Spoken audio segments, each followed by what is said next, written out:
નમસ્કાર વિદ્યાર્થી મિત્રો, સ્વાગત છે તમારું તમારી પોતાની યુટ્યુબ ચેનલ માય ક્લાસમાં। આજે આપણે ભણીશું ધોરણ 9 વિષય હિન્દીમાં કાવ્ય પહેલું આરાધના, જેમના લેખક છે વસંત બાપટ। ચાલો વિદ્યાર્થી મિત્રો, વિભાગ એ ચાલુ કરીશું સ્વાધ્યાય પોથી પૂર્વમાં, જે પદ્ય આધારિત છે। જો પ્રશ્ન નંબર 1 છે, વિકલ્પ સાચો વિકલ્પ શોધીને સામે તમારે લખવાનું છે। પહેલું છે સત્ય સુંદર માંગલ્ય કી નિત્ય હો, તેમાં આવશે સી આરાધના।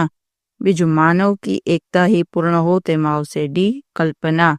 પછી છે મુક્ત હમ ચાહે એક ही, તેમાં આવશે બી બંધुता की कामना। અને ચોથું માનવતા के प्रति सच्ची पूजा क्या है, તેમાં આવશે સી प्रेम। चलो હવે પ્રશ્ન નંબર 2 જુઓ। सही वाक्यांश चुनकर विधान पूर्ण कीजिए। पहले दुखियारों का दुख जाए यही है मनोकामना। बीजू जीवन में नवतेज हो अंतरंग में भावना। પછી ત્રીજું છે રિક્ત સ્થાનો की पूर्ति, એટલે ખાલી જગ્યા પૂરવાની છે તો પહેલી ખાલી જગ્યામાં લખો પ્રાર્થના, બીજીમાં મનકામના અને ત્રીજીમાં કલ્યાણ। પછી પ્રશ્ન નંબર 4 છે निम्नलिखित प्रश्नों के उत्तर एक एक वाक्य में लिखिए। में जो पेलो कवि नित्य कैसी आराधना चाहते हैं, तो लोग कवि चाहते हैं कि जिसमें सत्य सुंदर और मांगल्य की भावना हो। बीजू कवि कैसी मनोकामना चाहते हैं, तो लोग दुखी लोग दुखों से मुक्त हो, ऐसी मनोकामना कवि चाहते हैं। तीजू कवि किसकी अभ्यर्थना करते हैं, तो लोग कवि सबके जीवन में नया प्रकाश आने की अभ्यर्थना करते हैं। चौथो कवि कैसी बंधुता की कामना करते हैं, तो लोग जिसमें सब स्वतंत्र होकर भी भाईचारे की भावना से जुड़े हो। प्रश्न नंबर 5 है निम्नलिखित प्रश्नों के उत्तर 2-3 वाक्यों में लिखिए। पहलू कवि संवेदना क्यों जगाना चाहते हैं, तो इनमें लिखो संवेदना के बिना हमें दूसरों की वंदना का अनुभव नहीं हो सकता, इसलिए कवि संवेदना जगाना चाहते हैं। बीजू मानवता की होश उपासना का क्या अर्थ है, तो लिखो लोग एक दूसरे की पीड़ा समझे और उससे दूर करने का प्रयास करें, यह मानवता की उपासना का अर्थ है।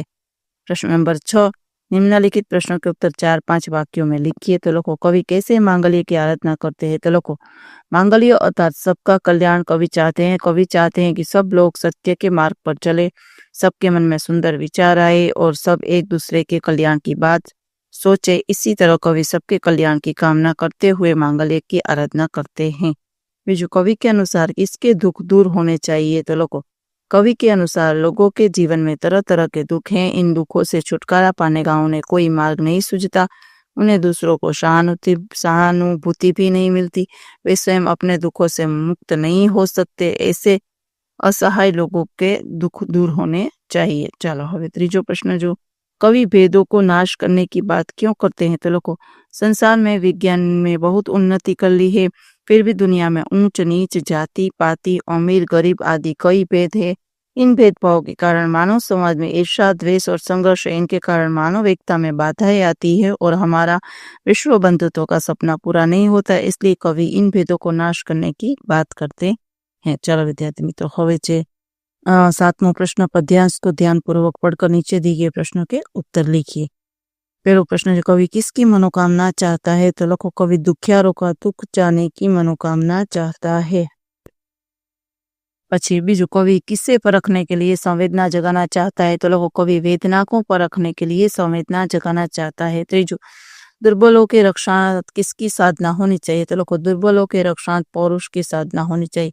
હવે વિભાગ 2 વિદ્યાર્થી મિત્રો ચાલુ કરીશું। व्याकरण आधारित છે। जो प्रश्न नंबर पहलो निम्नलिखित प्रश्नों के विरोधी शब्द लिखिए। पहलू मानव तो के दानव, सत्य तो के असत्य, मंगल तो के अमंगल, दुख तो के सुख, दुर्बल तो के सबल, सुंदर तो के असुंदर, अस्त तो के उदय, मुक्त तो के बद्ध, एक तो के अनेक, रक्षक तो के पक्षक। हवे निम्नलिखित शब्दों के पर्यायवाची शब्द मांगल्य तो के मंगलकारी, नित्य तो के सदा, अभ्यर्थना तो के विनंती, वेदना तो के व्यथा, अस्त तो के समाप्त। चलो तीजो प्रश्न है वाक्य में से भाववाचक संज्ञा पहचान कर लिखिए। पहलू हमें सबके कल्याण की बात सोचनी चाहिए, तो लिखो कल्याण। बीजू एक दूसरे के दुखों को समझकर लोग सहायता करे, तो लिखो सहायता। हमारे मन में किसी भी व्यक्ति के प्रति बैर न हो, तो लिखो बैर। कवि विश्व बंधुत्व की भावना सुंदर ढंग से व्यक्त करते हैं, तो लिखो विश्व बंधुत्व। 5 स्वतंत्र भारतवासियों में एकता होना बहुत जरूरी है, तो लिखो एकता। हवे प्रत्येक वाक्य में से विशेषण पहचान कर लिखिए। फिर देहाती युवक रास्ते से गुजर रहा था, तो लिखो देहाती।